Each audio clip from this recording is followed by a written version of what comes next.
Well, hello, this is Paula Anderson with Paula Anderson Coaching Consulting, and we're going to have another video on communication. So just give you a little bit of background about my experience. So I got my bachelor's degree in journalism with an emphasis in public relations in 2020, and then I got a master's degree in journalism and strategic media in 2021. And so communication is like the foundation of a lot of the content that I create when it comes to communicating with other individuals. And so this video is going to talk about communication, how to identify your customer, some of the different platforms that you need to consider, and then as well as what the purpose of your website is. So let's get started with this video.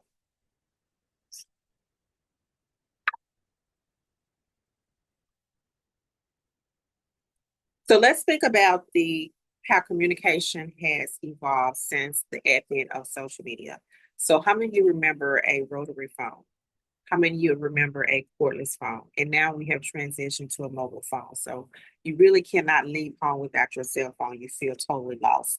But that's how communication has evolved over the years. We now focus on our mobile phones as a way to communicate with individuals. And so now I'm recording this video, not on a laptop, but I'm recording this video on a mobile phone.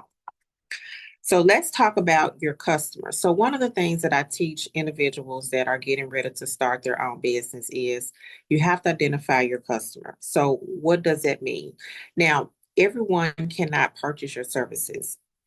And that's just to be quite frank and honest with you. Everyone does not want what you offer. So you have to identify who they are.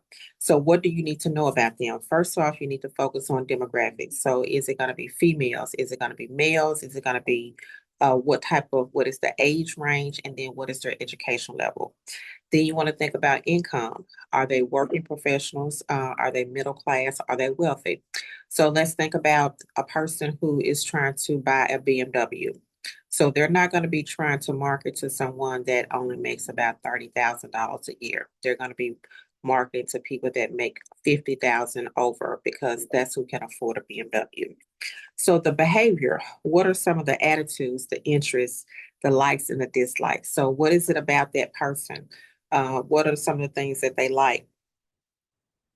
So I give an example using myself. When I'm purchasing a product, it's based off of the quality of the service that I receive. And then also it's based off of, can I afford it? Is it within my budget? So I have to be able to afford it. And then it has to be quality. And then the customer service aspect is very important to me. And then what is the industry that you want to focus on? So is it going to be healthcare? Is it going to be um, construction? Is it going to be manufacturing, education? So you want to think about the industry as well.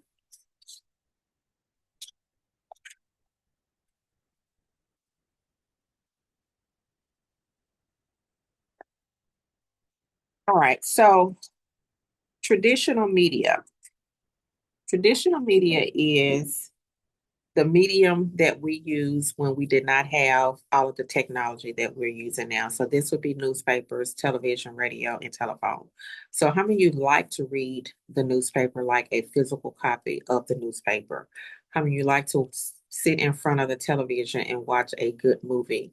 And then how many of you like to listen to the radio, to listen to your favorite songs on the radio? And then what about your telephone? Do you have a landline? Do you have a house phone now? Most people don't have a house phone. They just have their mobile phone. So in Memphis, we have different publications. So I consider these to be Memphis media. So we have the Daily Memphian, which is an online newspaper.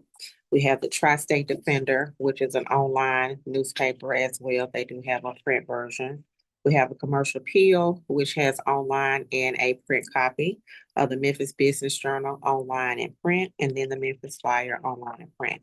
So in today's marketplace, you need to have two options. You need to have a print version and you need to have an online version. Why? Because the generation that is reading the newspaper, if they are not accustomed to using a computer, then they're not going to read the newspaper online.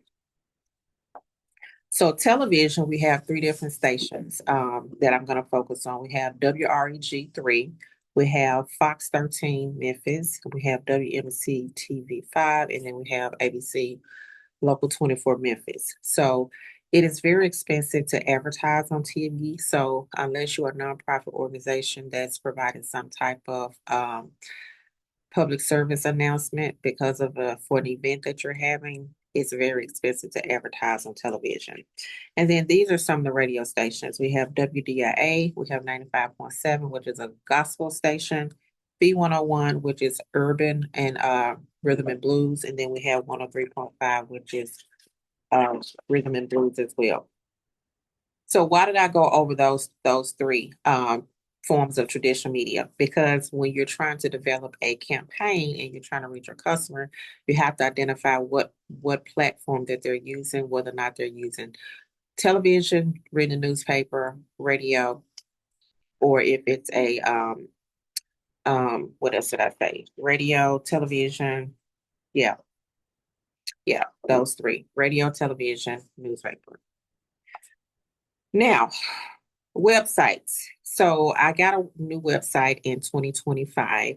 I was fortunate enough to be a part of an accelerator with the Mid-South Business Continuum, and they provided websites under the program.